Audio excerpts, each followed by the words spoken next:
Question 1. What is the fundamental role of a container within an Azure storage account for blob storage? Option A. To define the redundancy settings for the entire storage account. Option B. To provide a logical grouping mechanism for blobs and a distinct namespace. Option C. To store structured, non-relational key-value data. Option D. To host virtual machine operating system disks. The correct answer is to provide a logical grouping mechanism for blobs and a distinct namespace. Here's the explanation. Containers are the primary organizational units in Azure Blob Storage, acting as logical groupings for blobs and providing a distinct namespace within a storage account, similar to a folder in a traditional file system. Question 2. Which of the following is a valid name for an Azure Blob Storage container? Option A. MyContainer. Option B. MyContainer 01. Option C. MyContainer. Option D. MC. The correct answer is MyContainer 01. Here's the explanation. Container names must be lowercase, alphanumeric, between 3 and 63 characters long, and can include hyphens. They must start and end with a letter or number. MyContainer contains an invalid character. MyContainer contains uppercase letters, and mec is too short, 2 characters. Question 3. A web developer wants to host static website assets, e.g. images, CSS files, directly from Azure Blob Storage. They need anonymous clients to be able to read the blobs, but they do not want clients to be able to list the contents of the container. Which public access level should be configured for the container? Option A. Private. Option B.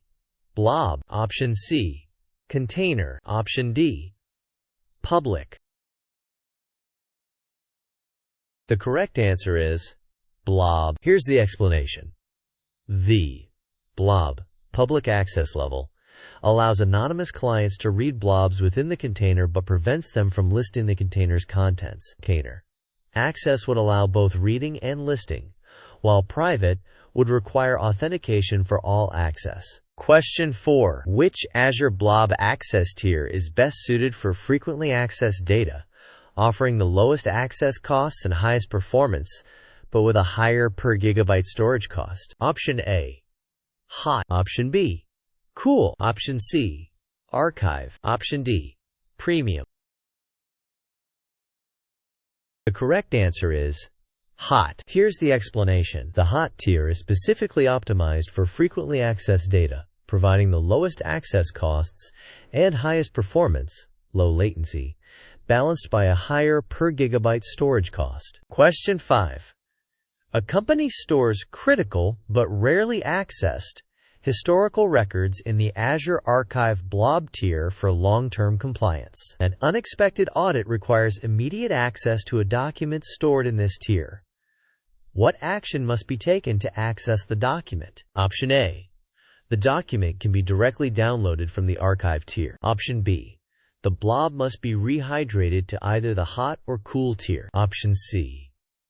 The document's metadata needs to be updated to Online status. Option D. The storage account's access key needs to be regenerated. The correct answer is the blob must be rehydrated to either the Hot or Cool tier. Here's the explanation. Data in the Archive tier is offline and cannot be directly read or modified. It must first undergo a rehydration process, moving it to either the Hot or Cool tier before it becomes accessible. Question 6. An administrator moves a blob that was created 10 days ago from the Hot tier to the Cool tier to optimize costs. What is a potential financial implication of this action? Option A. No additional charges will apply, as it's a cost-saving measure. Option B. An early deletion charge will be incurred for the Cool tier. Option C. The blob will automatically be rehydrated back to the Hot tier. Option D. The storage cost for the blob will remain the same for the first 30 days. The correct answer is, quote, An early deletion charge will be incurred for the cool tier. Here's the explanation.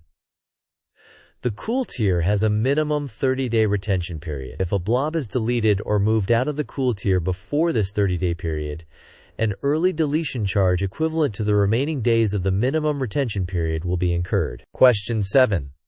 A company is migrating a legacy on-premises application that relies heavily on a traditional file share for user profiles and configuration files. The application requires low latency and high I/O performance. Which Azure Files share tier and storage account type would be most suitable for this scenario? Option A. Standard tier, general purpose v2 storage account. Option B. Premium tier, general purpose v2 storage account. Option C. Premium tier, file storage account. Option D. Standard tier, blob storage account.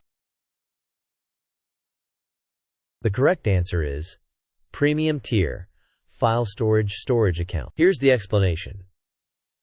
Premium tier is SSD-based, offering high performance and low latency suitable for I/O-intensive workloads. Premium tier Azure file shares require a file storage account. Question 8. An administrator needs to configure identity-based authentication for an Azure SMB file share so that Azure AD-joined Windows VMs can access it without requiring an on-premises or managed domain controller. Which authentication method should the administrator choose? Option A. Shared key authentication. Option B.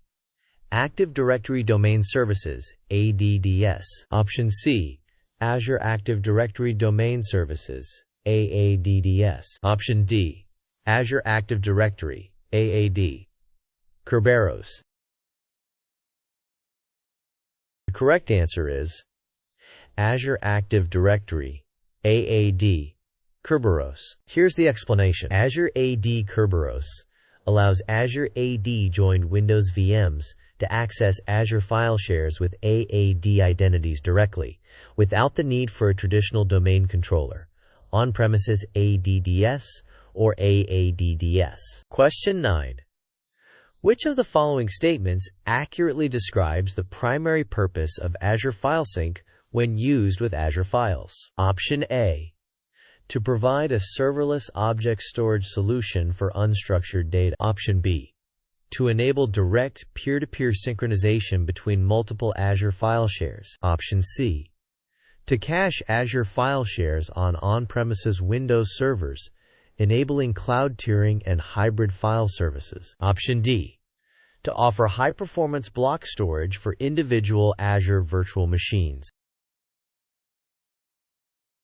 The correct answer is to cache Azure file shares on on-premises Windows servers, enabling cloud tiering and hybrid file services. Here's the explanation. Azure FileSync is a complementary service that extends Azure Files to on-premises Windows servers, turning the server into a cache for the cloud share and enabling features like cloud tiering. Thanks for watching.